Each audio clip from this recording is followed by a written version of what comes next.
अब मैं अनुरोध करूंगा जिला पदाधिकारी महोदय से कि मतदाताओं को अपना संदेश दें और उनका कोई भी सवाल हो तो उसको का जवाब दें।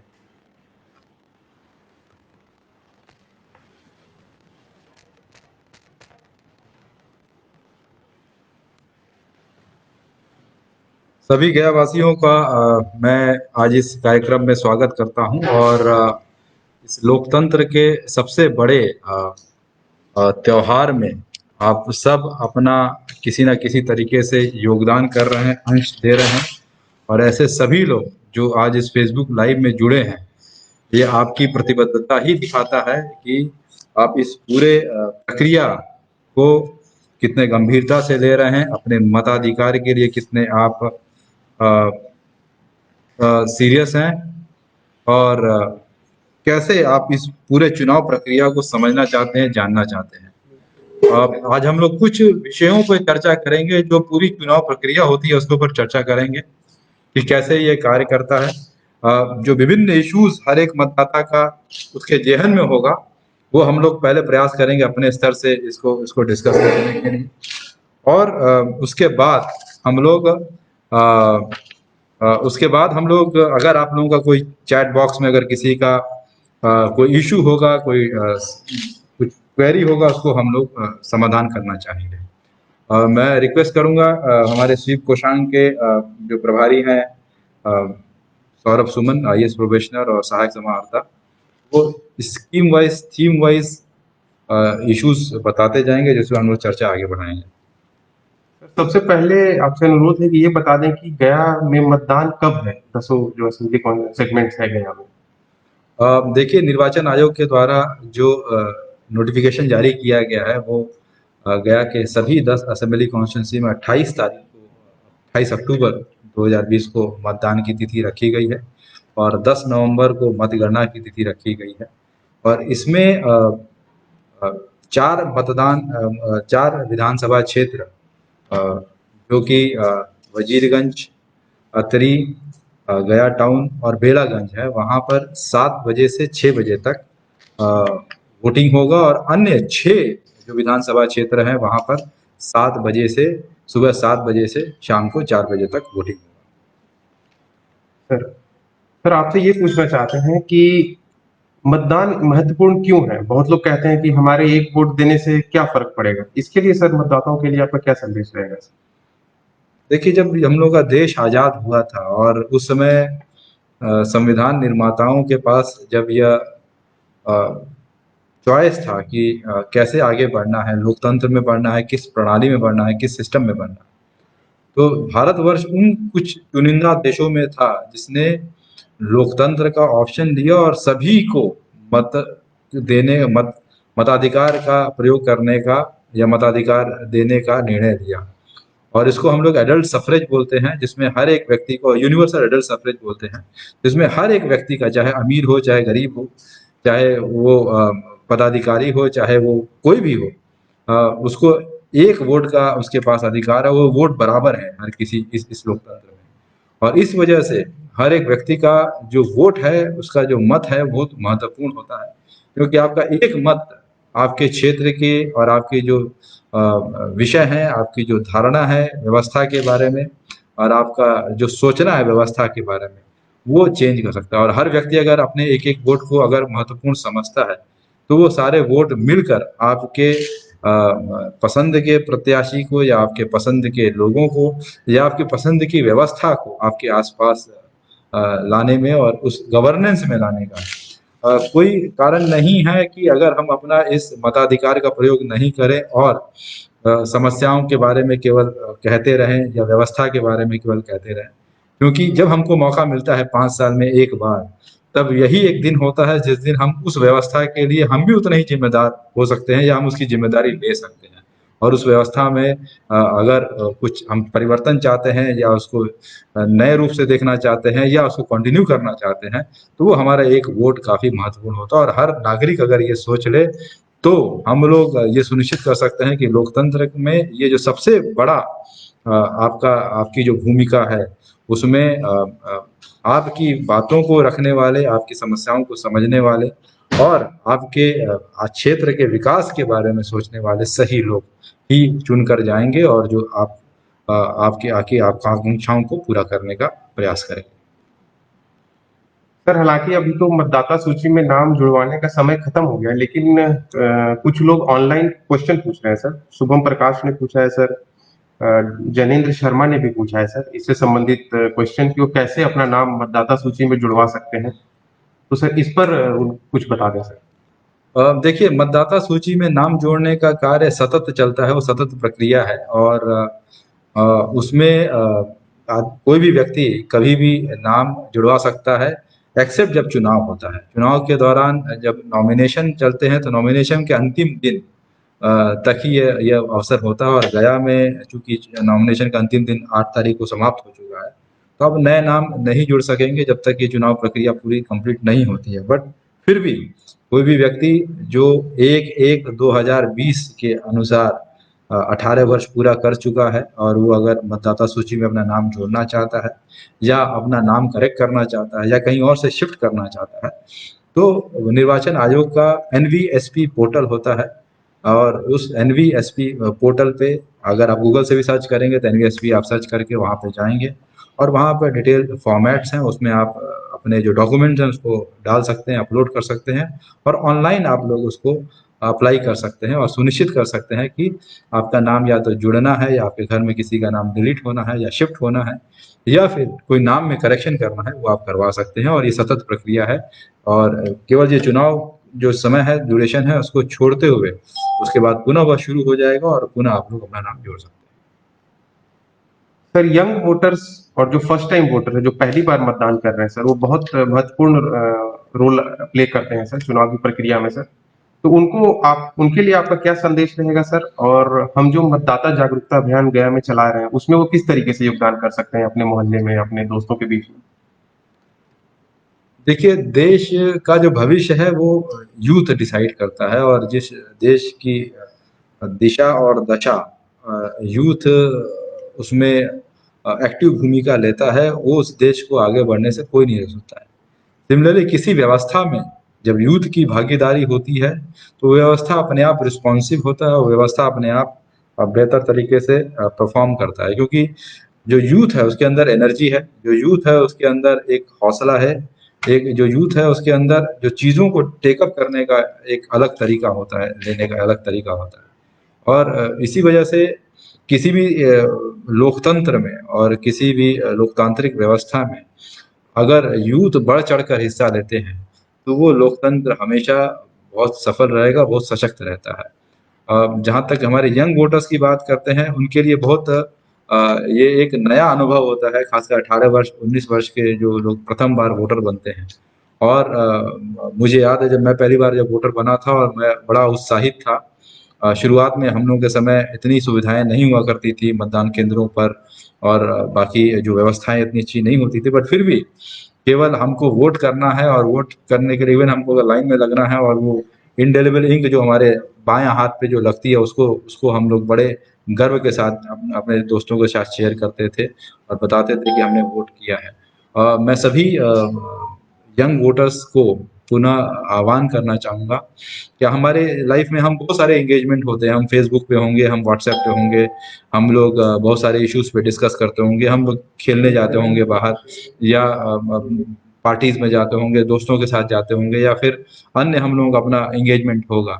उन सब के साथ या हम लोगों का बहुत सारे मुद्दों पे हमारा काफ़ी व्यूज़ भी होगा या हम लोगों को, लेकिन उन सब के साथ सबसे अगर महत्वपूर्ण चीज़ एज ए यूथ आप अगर निभाना चाहते हैं तो मतदान के दिन अपने मतदान केंद्रों पर जरूर जाइए, वहाँ पर जरूर वोट कीजिए और आपका जो मताधिकार है उसका प्रयोग कीजिए, क्योंकि एक यूथ जब तक हमारे इस पूरी व्यवस्था के साथ नहीं जुड़ेगा, पूरी व्यवस्था के साथ उसका समन्वय नहीं होगा और जब तक इस व्यवस्था को में उसकी उसकी भागीदारी नहीं होगी, हम लोग जो देश का निर्माण है, राष्ट्र का निर्माण है, वो हमेशा अधूरा रहेगा या उसमें वो वॉइस नहीं रहेगा। तो मैं ऐसे सभी नए मतदाताओं को रिक्वेस्ट करूंगा, सबसे पहले सुनिश्चित कीजिए कि आपका एपिक बन गया है। तो एपिक आपके यहाँ डिस्ट्रीब्यूशन BLO के द्वारा करना है, वो BLO डिस्ट्रीब्यूशन कर रहे हैं, BLO को कांटेक्ट कीजिए। आप ऑनलाइन भी पता कर सकते हैं उसमें। दूसरा, आपका मतदान केंद्र कहाँ है इसके बारे में पता है, इसको भी आप अपने BLO के माध्यम से जान सकते हैं, जो वोटर स्लिप में लिखा होगा। आपको वोटर स्लिप का भी डिस्ट्रीब्यूशन कल से शुरू हो जाएगा। आप वोटर हेल्पलाइन जो होता है, ऐप होता है, उसके माध्यम से ही पता कर सकते हैं कि आपका मतदान केंद्र कहाँ है। और मतदान के दिन बेस्ट समय सुबह है। सुबह नाश्ता करने के पहले या नाश्ता करके पोलिंग स्टेशन पहुंच जाइए और वहां पे वोट कीजिए, और उसके बाद उसी सोशल मीडिया पे एक जिम्मेदार नागरिक के रूप में अपना अपडेट, अपना फोटो या जो भी आप उसको जरूर शेयर कीजिए। सर बसंत कुमार पूछ रहे हैं सर कि दिव्यांग मतदाताओं के लिए बूथ पर क्या सुविधा होगी। इसके साथ सर ये भी बताने देंगे सर कि हर मतदाता के लिए क्या सुविधा होगी और खास करके दिव्यांग मतदाताओं के लिए क्या सुविधा रहेगी बूथ पर। बहुत अच्छा सवाल है बसंत आपका, और आपके सवाल के लिए आपको धन्यवाद। एक समय था जब जो पूरा पोलिंग प्रोसेस था बहुत मंडेन या बहुत रूटीन टाइप का पोलिंग प्रोसेस हुआ करता था। कई सारे लोगों को नहीं पता रहता था, कई सारे लोगों को लगता था कि केवल ये कुछ लोग जो पॉलिटिकली मोटिवेटेड होते हैं केवल उन्हीं का ये प्रक्रिया है, आम जनता को उससे कोई लेना देना। कई लोगों को जो मतदान केंद्रों पे जो सुविधाओं के बारे में भी जानकारी नहीं रहती थी, खासकर महिलाओं को या दिव्यांगों को या वरिष्ठ नागरिकों को, और वो उसकी वजह से अवॉइड करते थे। आज के डेट में मैं पूरी जिम्मेदारी के साथ बताना चाहूँगा कि निर्वाचन आयोग का सबसे बड़ी प्राथमिकता ये है कि जो लोग मतदान केंद्रों पे जा रहे हैं उनको बेहतर सुविधा मिले। इस तरह की सुविधा मिले कि वो वहाँ पर उनको जो 10 मिनट, 15 मिनट, 5 मिनट या आधे घंटे जो बिताने हैं, उसमें कोई भी उनको असुविधा ना हो। अभी जो निर्वाचन आयोग का जो निर्णय है, जो डायरेक्शन है, उसके आलोक में प्रत्येक मतदान केंद्रों पर रैंप की व्यवस्था है, जिससे कि दिव्यांग, खासकर जो लोकोमोटिव है, वो उस रैंप का यूज़ कर सकें, या व्हील चेयर की व्यवस्था रहेगी जहाँ पर 20 से ज़्यादा दिव्यांग मतदाता हैं जिस पोलिंग स्टेशन में, वहाँ पे कंपलसरी व्हील चेयर की व्यवस्था होगी। और एक वॉलंटियर भी होंगे वहाँ पर जो कि ये सुनिश्चित करेंगे कि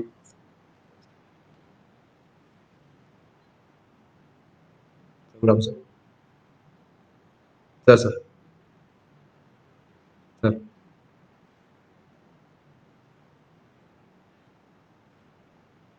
आ गया सर, आ गया सर।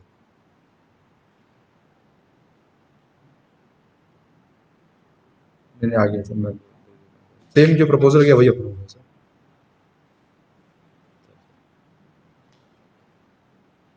मैं भेजता हूँ सर, ट्रेजरी अप्रूव। तो मैं क्षमा चाहता हूँ, ये बीच में एक अर्जेंट कॉल था।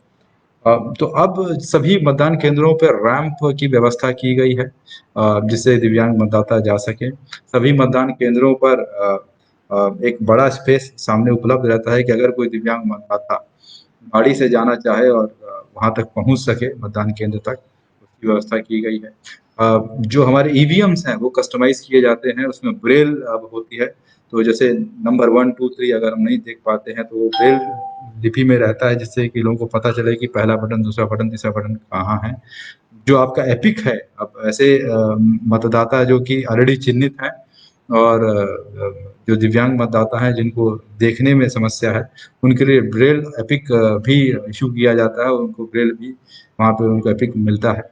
और इसके साथ ही जो हमारे दिव्यांग मतदाताओं के लिए हम लोग एक नमस्ते कार्यक्रम शुरू किए हैं, जिसमें कि हमारे स्वीप कोषांग से और अन्य जगह से लोग ऐसे प्रत्येक मतदाता के घर तक पहुंचेंगे और उनको क्या व्यवस्थाएं की गई उसके बारे में बताएंगे, और उनको मेरी तरफ से, जिला निर्वाचन पदाधिकारी की तरफ से इनवाइट करेंगे पोलिंग स्टेशन आने के लिए कि 28 तारीख को आके आप जरूर वोट करें।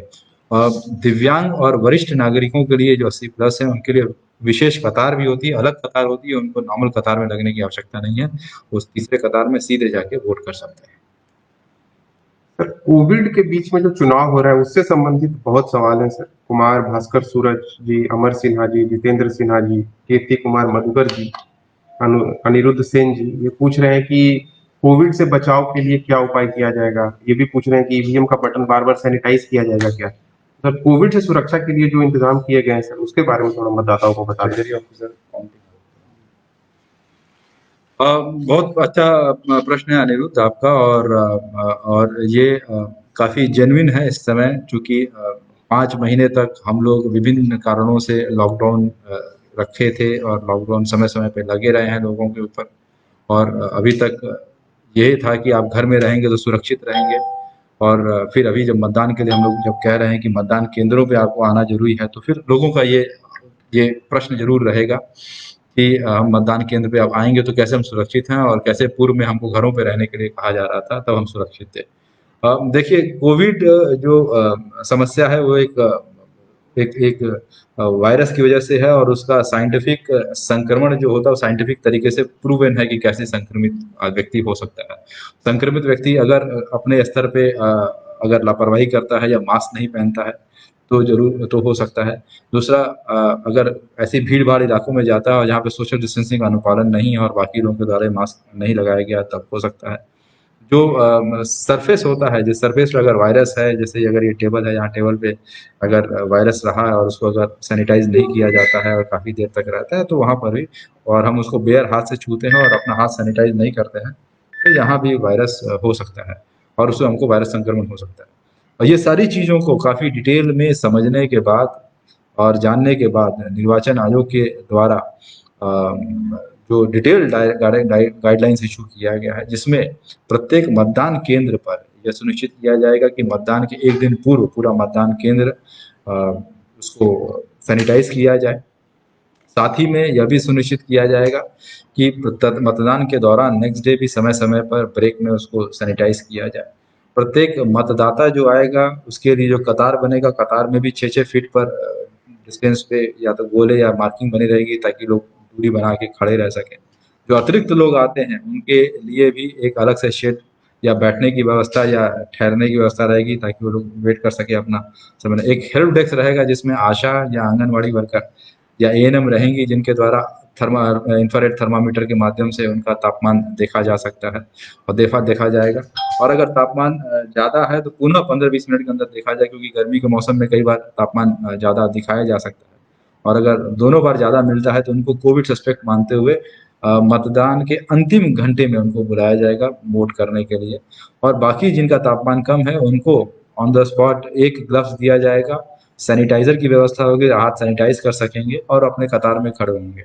और एक-एक करके जब पोलिंग स्टेशन के अंदर जाते हैं तो वहाँ पर ऑफ कोर्स उनका चेहरा कवर होना चाहिए, मास्क या जो भी गमछा या जिसके माध्यम से भी चेहरा कवर है, उसके साथ जाएँगे। केवल वोटर आइडेंटिफिकेशन के समय अपना वो नीचे करके दिखाएँगे, कन्फर्म करेंगे, और उसके बाद वो जो विभिन्न वहाँ प्रक्रिया है, जो कॉमन कोई चीज़ भी अगर आप हाथ लगाते हैं, उसके पहले आप हाथ सैनिटाइज़ करने का व्यवस्था रहेगा वहाँ पर। जो इंडेलिबल इंक लगती है उसके लिए भी अलग-अलग ब्रश होगा या अलग-अलग आपका लगाने के लिए स्टिक होगा, ताकि हर व्यक्ति अलग-अलग उसको यूज़ कर सके। और चूँकि आपको ग्लव्स मिला रहेगा, जिस हाथ में आपको साइन करना है रजिस्टर पे या जिस हाथ से आपको ईवीएम का बटन दबाना है, तो वो ग्लव्स आपके पास रहेगा और वो ग्लव्स से मतदाता ईवीएम का बैलेट यूनिट का बटन दबा सकेगा और फिर वापस बाहर आके उस ग्लव्स को यदि चाहे तो डिस्पोज़ ऑफ कर सकता है। जो कोविड पेशेंट होंगे, कोविड पेशेंट के लिए मतदान के अंतिम घंटे अगर 7 से 6 है तो 5 से 6 के बीच में, अगर 7 बजे से लेके 4 बजे तक है तो 3 से 4 के बीच में वो आएँगे। उसमें जो मतदान कर्मी होंगे वो पीपीई किट पहनकर उपस्थित होंगे और उनके सामने वो वोट कर सकेंगे और पुनः वापस अपने घर जा सकेंगे। बाकी समय में भी सभी मतदान कर्मियों के लिए भी ये सुरक्षा का व्यवस्था किया गया है कि उन सभी को मास्क, फेस शील्ड, ग्लव्स और सैनिटाइज़र दिया जाएगा, ताकि वो भी सुरक्षित रह सके और बाकी लोग जो उनके संपर्क में आए वो भी सुरक्षित रहे। ये पूरी जो व्यवस्था है, ये पूरा भारत सरकार में जो हेल्थ डिपार्टमेंट है उसके दिशा निर्देश में है। बिहार में जो हेल्थ डिपार्टमेंट है उनके मार्गदर्शन में है, और ये पूरे साइंटिफिकली ये सुनिश्चित किया जाए कोई भी मतदान कर्मी संक्रमित ना हो, कोई मतदाता संक्रमित नहीं हो और पूरा सुरक्षित माहौल वहाँ पर रहेगा। सर, अंकुर श्रीवास्तव जी ने पूछा है कि कई बार गरीब मतदाताओं को पैसे देकर लुभाया जाता है, तो उसके लिए प्रशासन की ओर से क्या किया जा रहा है? अंकित, ये जो समस्या है ये समस्या दोनों तरफ से मैं कहना चाहूँगा। जो लुभाते हैं वो तो ज़िम्मेदार हैं, और जो इसके उसमें प्रभाव में आते हैं वो भी उतने ही ज़िम्मेदार हैं। क्या हमारा मताधिकार इतना कमज़ोर है? क्या हमारा मताधिकार इतना शैलो है कि हमको हमारे मत को कोई भी खरीद सकता है? सबसे पहले हमको ये समझना होगा। और क्या हम एक साड़ी में या कुछ खाने में या कुछ नोट या कुछ अन्य प्रलोभन में आके अपना मत दे सकते हैं। और मत मतलब कि हम अपना मतलब सभी कुछ है, लोकतंत्र में मत ही सब कुछ है आपका। तो वो ज़रूर समझना होगा, और इसीलिए अब निर्वाचन आयोग के द्वारा एथिकल वोटिंग को भी प्रमोट किया जाता है, एथिकल वोटिंग को भी चर्चा की जाती है। हम लोग नैतिक मत देने का जो व्यवस्था है उस पे चर्चा करते हैं।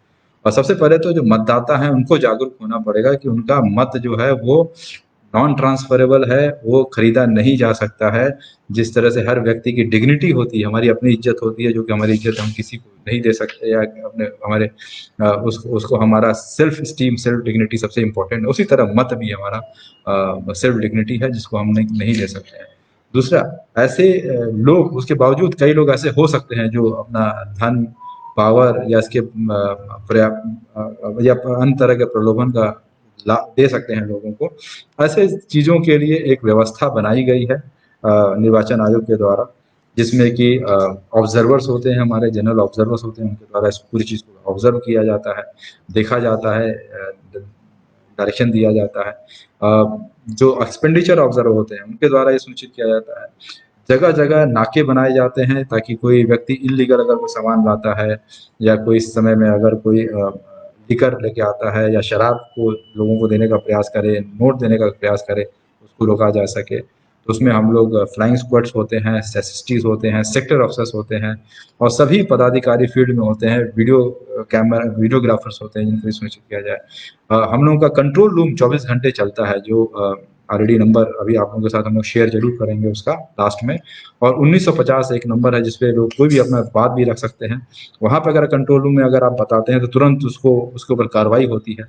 भारत निर्वाचन आयोग के द्वारा सी विजिल एक ऐप बनाया गया है, और सी विजिल ऐप पे अगर जो ऐसे मतदाता जो कि स्मार्टफोन यूज़ कर सकते हैं, वो फोटोग्राफ्स लेके या ऐसा वीडियो बना के एनोनिमिटी में बिना नाम अपना बताए वो इस कंप्लेंट को डाल सकते हैं सी विजिल पे। और सी विजिल में जो भी इस तरह कंप्लेंट आता है वो मेरे पास भी आता है डायरेक्टली, और संबंधित पदाधिकारी इसको कार्रवाई करना उसके पास भी जाता है, और निर्वाचन आयोग के पास भी जाता है, ताकि उनको भी पता रहता है कि यहाँ इस तरह कंप्लेंट है, इस पे क्या कार्रवाई है। और उसमें 100 मिनट के अंदर संबंधित पदाधिकारी को कार्रवाई करके सुनिश्चित करना होता है, वापस इन्फॉर्म करना होता है।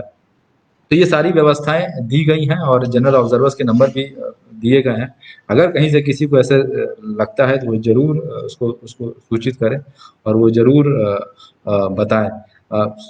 कई बार ऐसा भी होता है, कुछ वोटर्स को जो कि कमज़ोर समुदाय से होते हैं, या उनको उनको डराया धमकाने का भी आता है। उसके लिए भी एक व्यवस्था की गई है कि हर एक क्षेत्र में ऐसे लोग हैं जो कि दबंग हैं, या जिन्हों का पूर्व में इतिहास रहा है, उनके विरुद्ध कार्रवाई किया जाता है। 107 सीआरपीसी में उनको हम लोग बाउंड डाउन करते हैं, बंधपत्र करते हैं, और उनको भी, ऐसे लोगों को हम लोग बाउंड डाउन करते हैं, बंधपत्र देते हैं। और कई लोगों को इसमें हम लोगों ने क्षेत्र बदर भी किया है, जो कि ऐसे व्यक्ति हैं, अगर इमामगंज का एरिया है तो उनको खिजरसराय भेजा गया है या दूसरी जगह भेजा गया है। और अगर टेकारी का है व्यक्ति तो उसको शेरघाटी जाना होता है, ताकि अपने क्षेत्र में वो ना रह सके और लोगों को परेशान नहीं कर सके। इस मामले में हम लोग काफ़ी सीरियस हैं। जिन लोगों के पास आर्म्स लाइसेंस होते हैं, उन आर्म्स लाइसेंस का भी हम लोग वेरिफिकेशन करते हैं, और ऐसे व्यक्ति जिनके पास जो इसका मिसयूज़ कर सकते हैं, उनका आर्म्स भी इस टाइम में हम लोग डिपॉजिट करवा लेते हैं, उनके विरुद्ध भी कार्रवाई करते हैं। तो प्रशासन की तरफ से, निर्वाचन आयोग की तरफ से ये व्यवस्थाएं दी गई हैं कि हर व्यक्ति अपना वोट निर्भीक होके, बिना किसी प्रलोभन के, बिना किसी दबाव में दे। और हर व्यक्ति के पास भी यह उसके पास चॉइस दिया गया है कि वो व्यक्ति हम लोग तक बता सके अगर किसी तरह का उसको प्रलोभन दिया जाता है या किसी तरह का उसको दबाव दिया जाता है। लेकिन अल्टीमेटली ये मतदाता को डिसाइड करना होगा, मतदाता को ये इसका चुनाव करना होगा कि क्या हमारा मत इतना सस्ता है, या क्या हम अपने मत को के लिए हम गिरवी रख सकते हैं, दे सकते हैं। और मैं सभी मतदाताओं, सभी जागरूक मतदाताओं जो हैं हमारे आज यहाँ सुन रहे हैं, उनसे मैं यही अनुरोध होगा कि कृपया आप सुनिश्चित करें कि आपका मत किसी भी कारण से, किसी भी वजह से किसी को प्रलोभन में नहीं दिया जाए। सर, अमर सिन्हा ने एक सवाल पूछा है कि गया जिला में कुछ नक्सल प्रभावित क्षेत्र है, तो वहां पर लोग निर्भीक होकर मतदान कर सकें, इसके लिए क्या व्यवस्था की गई है? अमर, धन्यवाद इस प्रश्न करने के लिए। और नक्सल प्रभावित क्षेत्र में नॉर्मली हम लोग इमामगंज विधानसभा क्षेत्र, शेरघाटी, वाराचट्टी, क्लुआ, कुछ पार्ट हम लोग टेकारी का कोच एरिया भी मान सकते हैं, और कुछ पार्ट बोध गया का भी हम लोग लेते हैं। समय के साथ ओवर द पीरियड आप सबने इसको फॉलो किया होगा कि जो ये समस्या नक्सलिज्म की है बहुत कम होती जा रही है। सिक्योरिटी फोर्सेस के द्वारा काफ़ी अच्छे कार्य किया गया है, एक कॉन्फिडेंस बिल्डिंग उन क्षेत्रों में किया गया है, विकास के कई कार्य हुए हैं, लोगों को रास्ते या बिजली या बाकी चीज़ें मिली हैं जिससे वो मेन स्ट्रीम हो रहा है। तो सबसे पहले जो वहाँ के लोग हैं वो लोग अब लोकतंत्र में विश्वास उनका बढ़ा है, लोकतंत्र में वो विश्वास करने लगे हैं, और इसका ही कारण था पिछले वर्ष सबसे ज़्यादा वोटिंग हम लोग का नक्सल प्रभावित क्षेत्रों से ही हुई थी, क्योंकि कहीं ना कहीं लोगों को इस बात का भरोसा था, उनके अंदर एक उत्साह था। जहाँ तक सुरक्षा की बात है, मैं आपको ये आश्वस्त करना चाहता हूँ कि ऐसे सभी क्षेत्रों में सेंट्रल पैरामिलिट्री फोर्सेज जो होती हैं, चाहे वो सीआरपीएफ हो, चाहे आईटीबीपी हो, चाहे एसएसबी हो, और ये सभी सेंट्रल पैरामिलिट्री फोर्सेस रहेंगी, मतदान केंद्रों पे भी रहेंगी, और जो मतदान जाने के रूट्स होते हैं उन पे भी रहेंगी, और ऐसे सभी सेंसिटिव लोकेशंस पे भी ये फोर्सेज रहेंगी। इसके अतिरिक्त स्टेट फोर्सेज भी रहेंगी, मजिस्ट्रेट भी रहेंगे वहाँ पर, ये सुनिश्चित करने के लिए कि वो पूरी प्रक्रिया शांतिपूर्ण तरीके से। कई दिन पहले से हम लोग भी डिप्लॉय कर दिए हैं, अभी भी ऑलरेडी डिप्लॉय, और आने वाले 2-3 दिनों में फर्दर डिप्लॉयमेंट होगा, ताकि ऐसे सभी लोगों को हम लोग जो भी इस समस्या की जड़ हो सकते हैं उनको उस क्षेत्र में रहने नहीं देंगे। और झारखंड के साथ बॉर्डर सील किया जा चुका है, और ये सुनिश्चित किया जाएगा कि झारखंड और बाकी बॉर्डर से भी ऐसे लोग आ नहीं सके और मतदाताओं को प्रभावित नहीं कर सके।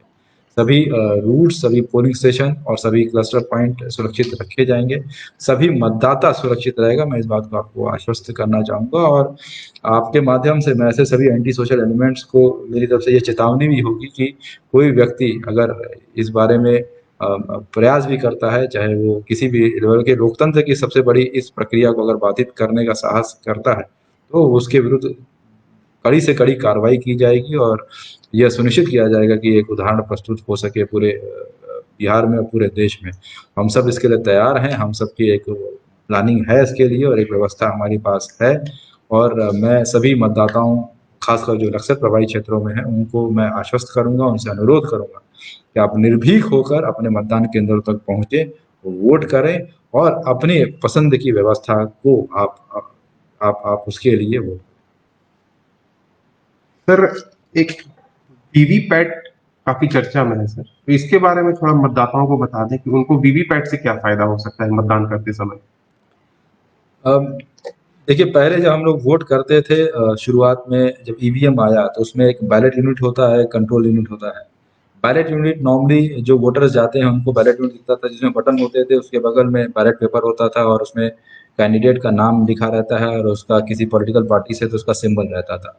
तो हमको पता था ए नाम है और उसका बी सिंबल है, और इस तरह से हम लोग उसके आधार पे वोट करते थे, बटन दबा के वहाँ पर 1, 2, 3 नंबर जो भी होता था उस पर हम लोग वोट करते थे। लेकिन समय के साथ लोगों को कई बार इस बात में संशय होता था कि हमने अगर वोट दिया है तो क्या वोट उसी व्यक्ति को गया है, हमने ए को वोट दिया है, हमने बटन दबाया ए को, और बी सिंबल पे हमने बटन दबाया, तो क्या उसी को मिला, या कहीं ऐसा तो नहीं कि कुछ और। हालांकि इलेक्शन कमीशन की तरफ से यह विभिन्न प्लेटफॉर्म पे, फोरम पे ये क्लियर किया गया है, और इसको दिखाया गया है कि जो भी ईवीएम होती है उसको इस तरह से तैयार किया जाता है सभी पॉलिटिकल पार्टी और कैंडिडेट के प्रेजेंस में, कि उसमें कोई टेम्परिंग नहीं किया जाता। फिर भी एक मतदाता को इस बात का पूरा अधिकार है ये आश्वस्त होने का कि हमने अगर ए को वोट दिया है तो ए को ही वोट गया है।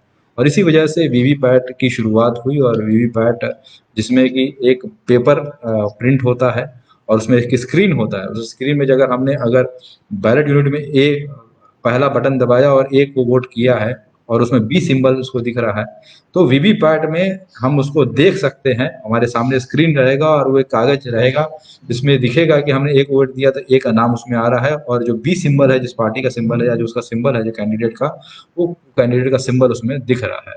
और इससे हम संतुष्ट हो सकते हैं कि हमने हमारा वोट इसी को गया है। और ये बहुत महत्वपूर्ण एक रहा है, ताकि मतदाताओं के बीच में यह विश्वास पैदा करने के लिए, कॉन्फिडेंस जनरेट करने के लिए। और अब पिछले कई चुनावों से ये कंपलसरी हर जगह है। मैं सभी मतदाताओं से अनुरोध करूंगा कि आप जब मतदान का जो चैम्बर होता है उसमें जब जाते हैं तो वहाँ पर आपको राइट साइड में आपको ये बैलेट यूनिट मिलेगा, लेफ्ट साइड में आपको वीवीपैट मिलेगा। आप जब बटन दबाएंगे तो आप जरूर उसको वीवीपैट में देखिए, जो कि करीब कुछ देर उसका डिस्प्ले होता है, उसमें देखिए कि आपने उसी को वोट दिया है, आपने जिसको वोट दिया उसमें डिस्प्ले कर रहा है, और वो पेपर कट के वापस उसमें गिर जाता है। इसमें यह भी एक प्रावधान है, अगर किसी व्यक्ति को इस बात का लगता है कि हमने ए को वोट दिया और ए को नहीं मिला, सी को मिल गया, तो आप उसको चैलेंज कर सकते हैं, लेकिन ये सुनिश्चित हो लीजिए कि आपको एक डिक्लेरेशन देना पड़ेगा, और अगर आपने गलत बोला है तो आपके ऊपर कार्रवाई भी हो सकती है।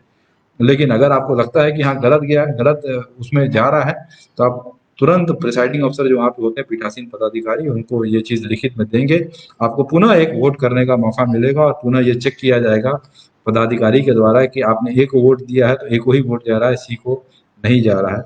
और अगर ऐसा पाया जाता है कि गलत हुआ है वोटिंग, तो ऑफकोर्स वहाँ मतदान बंद हो जाएगा और पुनः नई मतदान की प्रक्रिया शुरू की जाएगी। लेकिन अभी तक ऐसा कोई इंसिडेंस नहीं मिला है। सर वो एपिक यानी कि जो वोटर आई कार्ड है वो नहीं होने पर और मतदाता सूची में अगर नाम है तो क्या दस्तावेज लेकर जा सकते हैं? और सर इस बार जब मतदान करने जाएंगे, क्योंकि कोविड है सर, तो मतदाता क्या क्या ध्यान रखेंगे? देखिए, सबसे पहले एपिक जो हम लोग के पास डॉक्यूमेंट है, उसमें सभी मतदाताओं को एपिक दिया जा चुका है।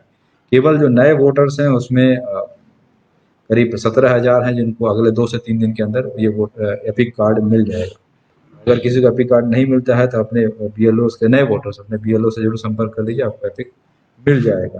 जो पुराने वोटर्स हैं उनका अगर एपिक नहीं है तो वो उसको एपिक अपने ब्लॉक हेडक्वार्टर में जो भी कॉमन सर्विस सेंटर है या वसुधा केंद्र बोलते हैं, वहाँ पर जाके 30 रुपये में एक एपिक बनता है, तो आप उसको बनवा सकते हैं और उसको आप रख सकते हैं।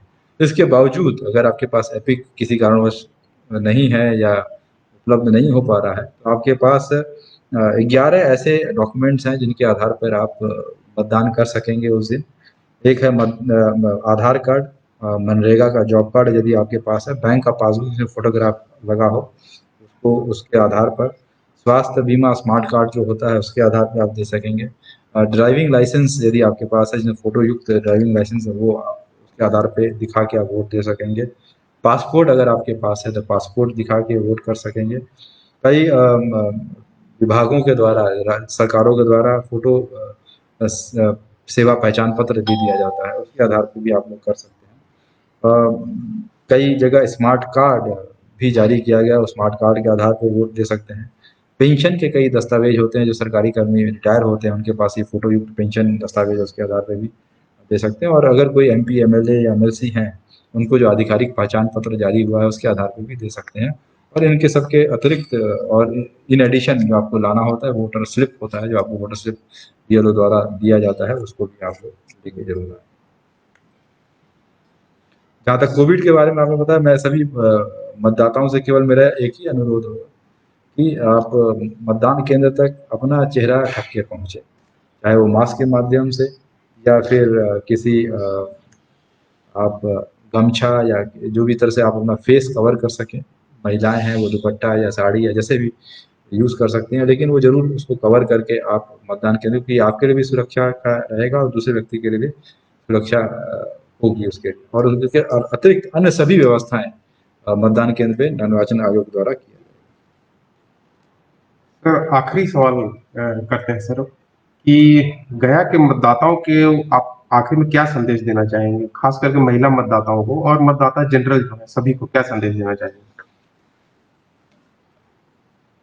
गया के मतदाताओं को मैं सबसे पहले आज इस कार्यक्रम से जुड़ने के लिए धन्यवाद देता हूं, और आपकी जो प्रतिबद्धता है इस लोकतंत्र के सबसे बड़े त्यौहार के प्रति, उसके लिए मैं आपको धन्यवाद देता हूं।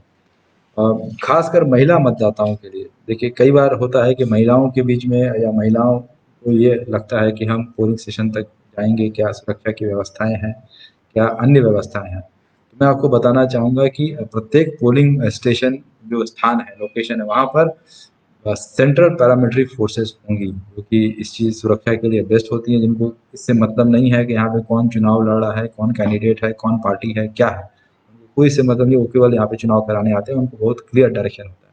वो सिक्योरिटी के मुद्दे पे और जो वहाँ पे मतदान की प्रक्रिया है वो किसी भी तरह से प्रभावित नहीं हो सकती है। दूसरा आपके लिए वहाँ पे व्यवस्थाएं महिलाओं के लिए अलग लाइन होती है हर एक मतदान केंद्र पे, पुरुषों की लाइन अलग, महिलाओं की लाइन अलग, और उस महिलाओं की लाइन का आप यूज़ कर सकते हैं, आप देखने लग सकते हैं।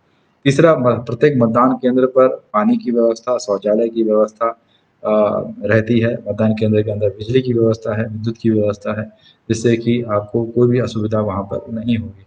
अगर भीड़ ज़्यादा है तो वहाँ पे शेड की व्यवस्था रहेगी, शेड में भी अगर आप अपना बैठ सकते हैं, वहाँ पे अपने क्रम आने का वेट कर सकते हैं। पर्दा नशीन जो महिलाएं होती हैं, उनके पर्दा नशीन महिलाओं के लिए चिन्हितकरण करने के लिए वहाँ पर पदाधिकारियों का पोस्टिंग होता है, जो कि इसको उनके डिग्निटी को देखते हुए सुनिश्चित कर सकते हैं कि उनको पहचान उनकी किया जा सके और उसके बाद अपना वोट कर सकें।